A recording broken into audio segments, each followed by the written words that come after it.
Байцгаана уу? За өнөөдөр охинтойгоо бид хоёр болцох гэж байна. За өнөөдөр юу хийх вүлээ нэрлээ? Би энэ цэцэг бодно. Ээж маань энийг бодно. Өнөөдөр хоёр яг ийм зүйлийг бодолдож аваад тэгээд ингэж бодож исэн. Миний охин бодсон.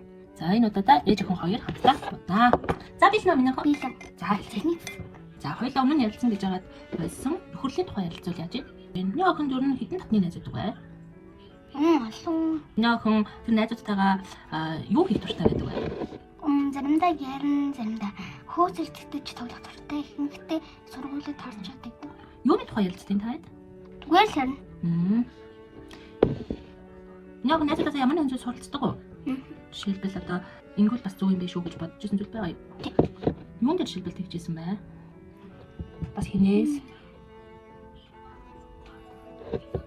Ямар тач тэгжсэн санджи наад гэхдээ юунд дээр тэгжсэн марч. Тийм үү. Мэдээс найзаас гоё юм сурч ирсэн юм байна те. Гоё би. Найзаас нь хөртөө надгүй санал зөвлөлтөө яадаг юм нөхөн. Найзтайгаа ойлголцохгүй мөдөлцөхгүй гадаг уу? Гардаг. Тэр үед минь нөхөн яавал зүгээр гэж бодож байна. Найзтай хэлдэг юм нөхөн. Тийм. Чи намайг ингэж дээ штэ гэд хэлдэг үү? Тэнгүүд найзууд нь зүгээр ойлгодог уу? Заавчлаарай найзаа гэж хэлдэг үү? Тийм. Тэгэхээр гоё дгүү те минь нөхөн. Тэгээд буцаал сандал эвлэрэл явчихдгоо те. Ойлгохгүй байвал яг л нөхөн. Тэгэл би бас уучлаарай гэж. Бас л миний охины ч гэсэн буруу зүйл байвал миний охин уучлахгүйгээд тэгээд гоё буцаад эвдээ болдог уу те. Ингээд ямар алсан байна. Бараг л дуусч байна да. За энэ удаагийн энэ бодож байгаа юм нь хэр сонирхолтой санагдаж байна миний охинд? Гоё нөө. За оноо үгүй хоёлаа.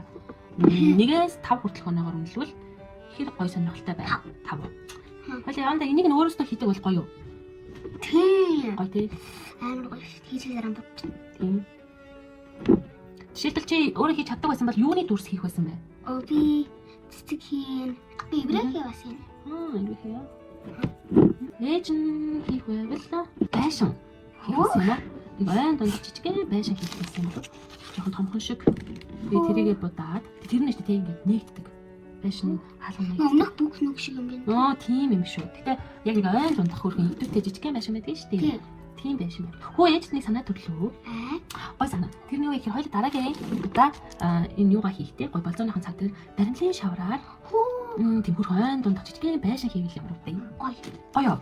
Ээж нь бас одоо одоохондоо хоёул энийгээр арай хийж чадахгүй шүү дээ. Ээж нь энийгээр яаж хийдэг мэдэхгүй байна. Гэхдээ явандаа хийж сууж магадгүй судалж байгаа. За тэр бол хоёлаа мэдээж чаддгаараа баримлын шавраар байшин хийвэл гоё юм болов уу гэж бодлоо. Гоё ш. Гоё юмныхан таалагч байна. Дараагийн болзоо хурдан болоосоо гэж бодож байна уу? Энийгээр ингээд бодох юм гоё сонирхолтой юм аа. Гоё. Гоё юм те. Энэ ингээд бодоход маш амархан юм байна. Тэгээд өнгөн жоохон гажихгүй байгаа юм шиг санагдаж байгаа боловч яг үндэ хатгаараа маш тод харагддаг юм байна. Маш тод харагддаг юм. Тийм болохоор гоё болт юм байна. Манай энэ хоёр хос тэмрэлтэд хормын өдөр юм шиг л харагдаж байна. Хормын ямар аваасаа гэж үздэг юм нөхөн. Гоё цэцэг үсгтэй. Тийм те.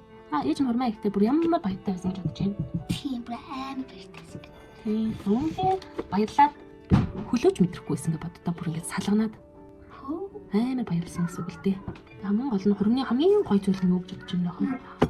Хайртай хүнтэй амьдралаа эхлүүлэх нь хамгийн гоё шүү дээ. Тэний хурам чамин тансаг байх эсхээсээ их шалтгааллахгүй. Тэгвэл тавтай амьдрах хүн нь л илүү чухал гэдэг л та. Тэр хүнтэйгээ өдөр тутамдаа яаж жаргалтай амьдрах нь гоё. Нөхөн аавч хоёроо хэр жаргалтай амьдрдаг гэж боддог вэ? Нөхөн яаж амар жаргалтай. Яагаад тэгж боддог вэ нөхөн? Харахаар гоё харагдаад байдаг уу? Нөхөн яагаад гоё аавч хоёр шиг ингэж амьдрахыг хүсдэг үү? Сонсоод сайхан байна шүү. За би цэцгээд босгочлаа.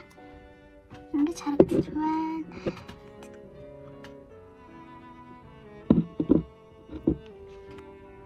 Бид хоёр төлөө зэгээрэл хэдтэй гоё сонирхолтой юм дуслаа.